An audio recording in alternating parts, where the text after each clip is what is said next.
Welcome to Nurse Practitioners Changing Practice. I'm Carol Berger. Hi, I'm Nina Zimmerman. We have another episode of Ranking Differentials for you today. So, we are going to find out what's wrong with another patient. Great. I can't believe we're already up to episode 5. Yeah, and we're really getting positive comments about these, so they're going to keep coming. Yeah, and you guys are really watching them too. Again, one of the best ways of learning is to model our behavior, our model our thinking, and that's what we're trying to do for you. We're trying to model thinking between on patients we actually took care of. These Right. are people that we took care of in clinic, different times of our career, and they have clinical pearls along the way. So let's see what's wrong with this person. Okay. So meet Janelle. Janelle is 27 years old. She's recently had a baby, and she comes in with complaints of left-sided chest pain. She describes it Mm-hmm. as dull, aching, and nothing makes it better. She actually says it gets worse when she's eating. Mm-hmm. Oh, uh-huh. So what are the keys here? Well, very concerning that she's got some left-sided chest pain as postpartum after childbirth. That would be very concerning to me. However, what doesn't seem to fit is that the pain is aggravated when she eats. Doesn't really go Right. with cardiac, so that's a big clue for me that we have to be thinking about some not ruling out cardiac yet, but that it gets aggravated when she eats. Yeah, because when you think of postpartum, there always could be a DVT. Right. There could have been a cardiac issue. She had all that extra fluid and she's kind of offloading that now, which could have put a strain on her heart, depending on if she had some underlying conditions. And left-sided chest pain fits with all of that, but having it be more when she eats doesn't fit with that picture. So let's see if we've got some more clues. Yeah. And with the chest pain, we're gonna figure this out, but definitely concerning for a PE, a pulmonary embolism, especially if she's having pain with inspiration, which, like you said, we're gonna talk more about that. So vital signs, what do we see? We've got a normal blood pressure, pulse is up a little bit. Mm-hmm. She is in pain. She's also she's got, maybe a little bit elevated respirations, but nothing that bad. Mm-hmm. And her temperature and pulse oximetry are normal. Mm-hmm. Of course, we listen to her heart and it's got a normal rate and rhythm. Lungs are clear bilaterally with no respiratory distress noted. You do have a positive Murphy sign. So, here, what are our clues? Mm-hmm. Yeah, definitely a clue with, Murphy sign is rebound tenderness when you do a deep palpation, right upper quadrant, and you release that pressure and there's rebound tenderness. So that's a big clue. Lungs are clear, no adventitious sounds. Again, I'd want to know a little bit more about the chest pain. Like, is she having pain with inspiration, or is it just there and just with eating? So, lungs clear, auscultation, great sign. Heart sounds are okay. But the positive Murphy sign, now I'm thinking, Carol, that we need to pay attention to possible GI involvement. Yeah, so we've got 3 things that are concerning: our respiratory tract, our cardiac tract, and our GI tract. Mm-hmm. Those are our main things, right? Right. Now we got this kind of neat little display here, and we will upload the PowerPoint so you can play with this on our website. And so these slides you can go in and out of, but we're going to go through them sequentially right now. Mm-hmm. Okay. So neurologically, she really doesn't have anything No, neurologically. She's alert and orientated. There was no test you would do with that system. no neurological deficits. Now, cardiac, this is one we have to be concerned about. Right. You would do an EKG, and because she's complaining of left-sided chest pain, because she's postpartum, personally, I would send her to the emergency room Right. to have cardiac enzymes drawn, just to rule that out. Because if you miss it, she could die. Right. And we don't want to do, and I have students do this all the time. They'll say, we're going to do cardiac enzymes. You really don't want to do that outpatient. No. If you suspect a heart, think of yourself on a jury stand saying, well, yeah, I thought we should do cardiac enzymes, but I wasn't that concerned about it. So we did them outpatient. Right. And something happened to the patient. It would not sound right. Nope. So there's a difference between, somebody refusing to do those tests or go to the hospital, but let's say she's willing, and this patient she was willing to go to the hospital. So they did do cardiac enzymes, those were all normal, and her EKG was normal. So that makes us feel much more comfortable about the heart, right? And cardiac enzymes, Carol, you're talking about troponins, right? Right. Right. Okay. That's the number one test. I Yep. mean, they do the 3 troponins every 6 Right. hours. It's the most sensitive test Yes. out there. The other type of cardiac enzymes that we used to do, they really don't use that for Right. cardiac ischemia anymore. Right. Yeah, we used to use like CKMB and all that. We Mhm. don't do it anymore. Yeah. So Good. respiratory, again, now we're concerned because she could have had a DVT. Uh, And, you mean pulmonary embolism? right. Yes. Yeah, she could have had a pulmonary embolism. So Mhm. we're going to do a D-dimer, Yeah. which in her case could be elevated because she just had a baby. Right. Right. Okay. And that would be a false thing. And you could look at her legs, and those are both normal. We don't see anything. But in this case, because she just had a baby, we're going to do a CT with contrast Yep. under pulmonary embolism protocol. Mhm. And it was normal, did not show a PE. So that now makes us feel much more Yes. comfortable about two Absolutely. really bad things, right? Absolutely. I would do the same. Absolutely. So GI now is where we're really at, right?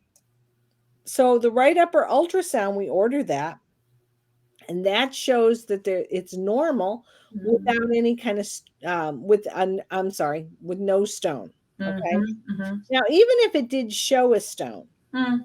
I mean, 50% of Americans have stones in their Right. gallbladder and they don't cause any problems. So Right. unless that stone is causing wall thickening or an Mhm. obstruction, we don't worry about that. So that's kind of encouraging, right? Mhm. Now the alkaline phos is elevated. What does that Mm. tell us? Mhm. So alk phos would be we're talking about liver enzyme, correct? Right. Yes. So the alkaline phos is one of the liver enzymes, and you have the AST and the ALT, but the alkaline phos is more indicative of gallbladder disease. Yep. In Yep. this case, she has both of them a little bit elevated. Mhm. Now, I will tell you, if you have alkaline phosphate, a liver function test elevated with an elevated bilirubin, That was my next question. What about our bilirubin? if Bingo. that if that's all elevated and she has Yes. in that biliary tract. There's a Yes. stone that somehow got out and it's obstructing that Yes. biliary tract. But in this case, we just have a little slight elevation. Okay. That's not bad. But the HIDA scan, which is the next step when everything comes back normal and you're still thinking gallbladder, you do a HIDA scan, and that's just like an ejection fraction for a heart. This is checking the ejection fraction of a gallbladder, Mhm. Mhm. and her ejection fraction's low. And that's very key for this diagnosis, isn't it? Right. I mean, that tells us her gallbladder is malfunctioning. She doesn't have cholecystitis, but she's not putting out the bile that she Mhm. needs when she eats a fatty meal. Mhm. And that's causing the pain. So we know that it's a malfunctioning gallbladder with that right there. Mhm. Mhm. GU, we tested her for UTI. Yeah. She's negative for that. Musculoskeletal, no No tests that would be test. done there. Endocrine, her glucose was normal on That's good. BNP. That's good. All of those are good. Reproductive organs, she's 6 weeks postpartum, so we're still Mhm. going to check a pregnancy test, right? Absolutely. As that has happened, and so you don't want to, Yeah, you don't want to miss maybe an ectopic pregnancy, right? yeah, she could have had something like that, absolutely. And then you send her home, and bingo, she had bursts or something, right? So our top 3 differentials are gallbladder, pulmonary embolism, and myocardial infarction. Mhm. And let's see how those lay out. Gallbladder, our pros are, all of these things, right? With the con being it's left-sided chest pain. Yes. Normally, when you have gallbladder, they complain of pain on that right Uh, shoulder, yeah, right shoulder right reaches upper to the quadrant or jugular. right shoulder. That's Mhm. just almost classic. Yeah. She's not, though. She's presenting, and do patients always present the way the textbook Nope. says? They Nope.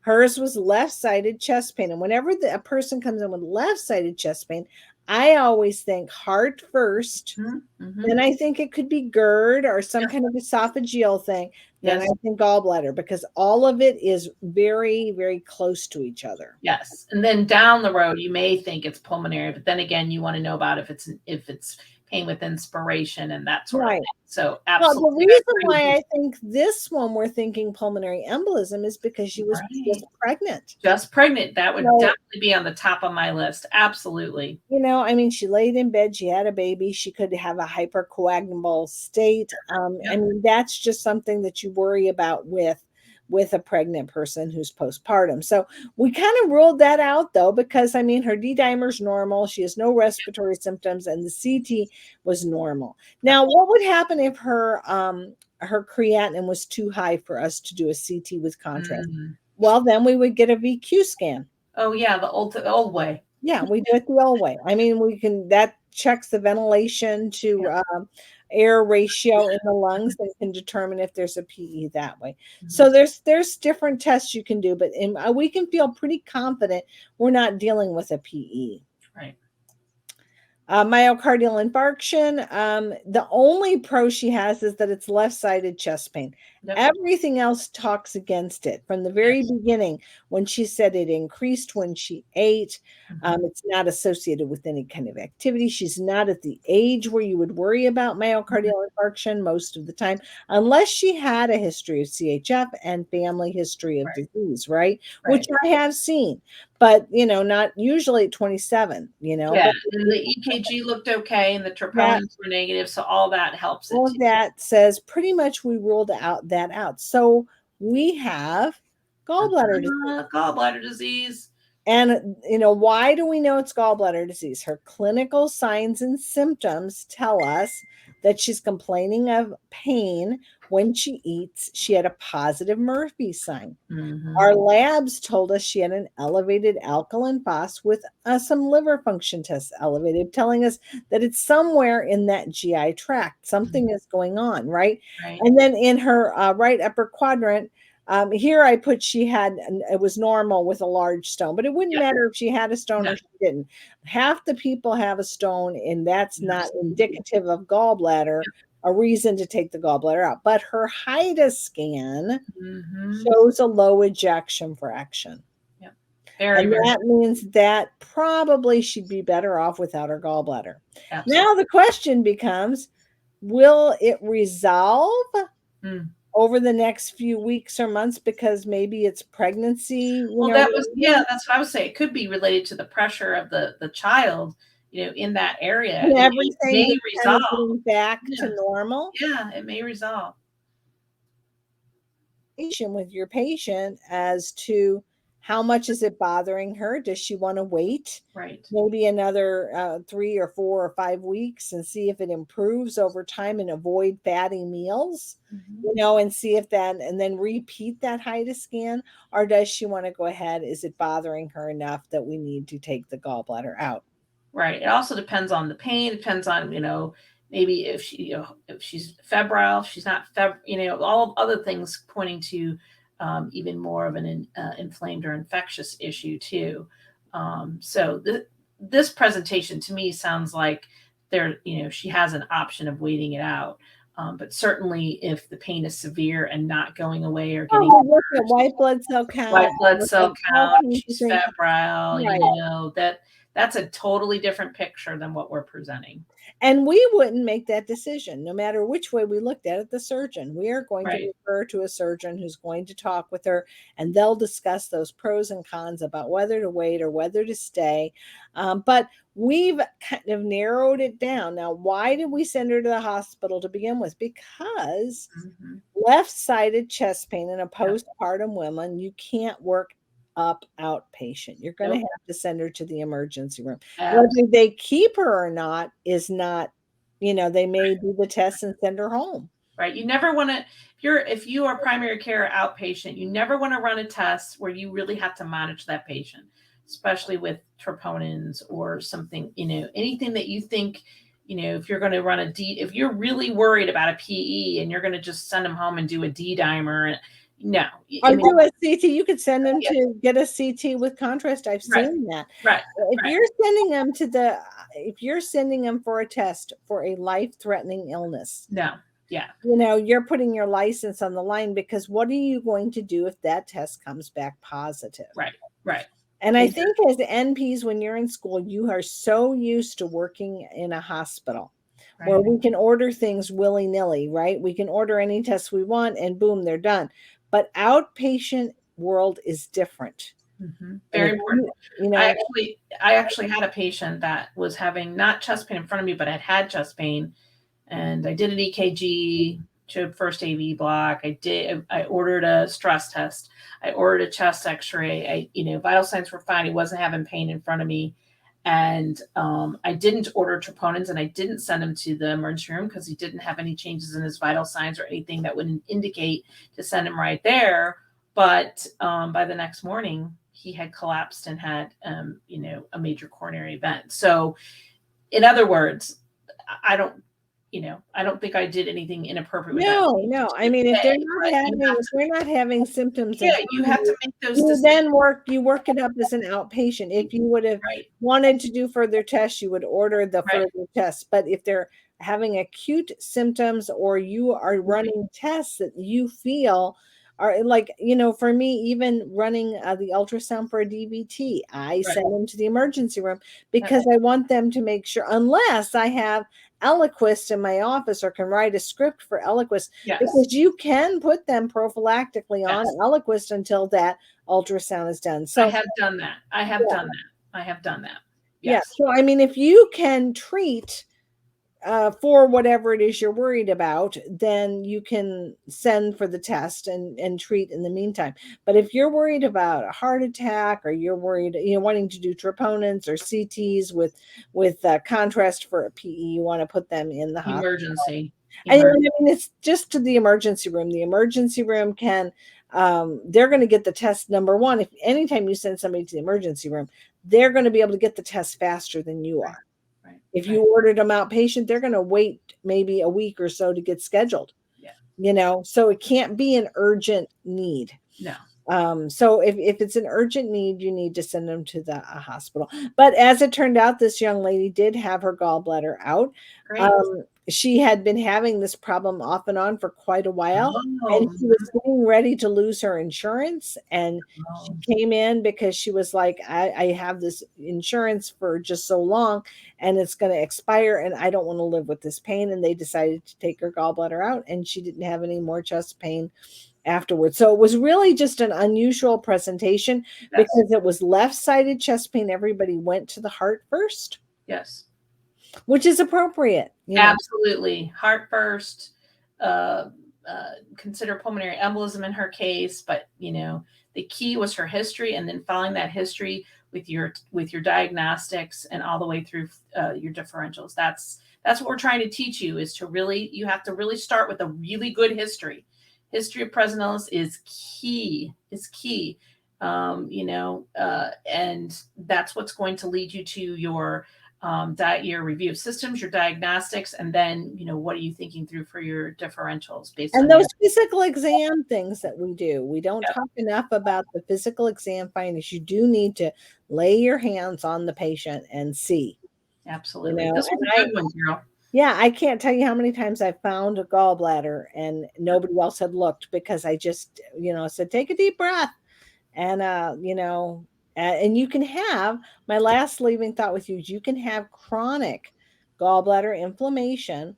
Yes. Multiple patients have I had that then when we got the pathology report, they had chronic inflammation of the gallbladder and they had adhesions. Mm-hmm. Well, you can't have adhesions unless you've had surgery, unless you have chronic irritation of things rubbing against each other. So how do you get adhesions without surgery? Yeah. It's that chronic inflammation between the Inflammation gallbladder, process. and then Yeah. it kind of rubbing against the stomach, and then it adheres. So they've had a lot of that. So just be suspicious. Do that Murphy's test anytime that the story doesn't line up, and see what you think. And don't forget about the HIDA scan. That's the last piece of you. Just because you have a right upper quadrant ultrasound that is normal doesn't mean you have a normal functioning everything. You can have a get the HIDA scan to tell you if the ejection fraction is normal. Very important. This was great, Carol. Great case. Yeah. Check out our website, npschangingpractice.com. Our Our cases are going to be under differential diagnosis, our ranking differentials. That's what we're calling it. And we will have the PowerPoints that you can download and play with. Thank you. Bye, everybody. And hey, send us your stories about your patients and what you found, and we'll work them up and present them as our cases. Please do.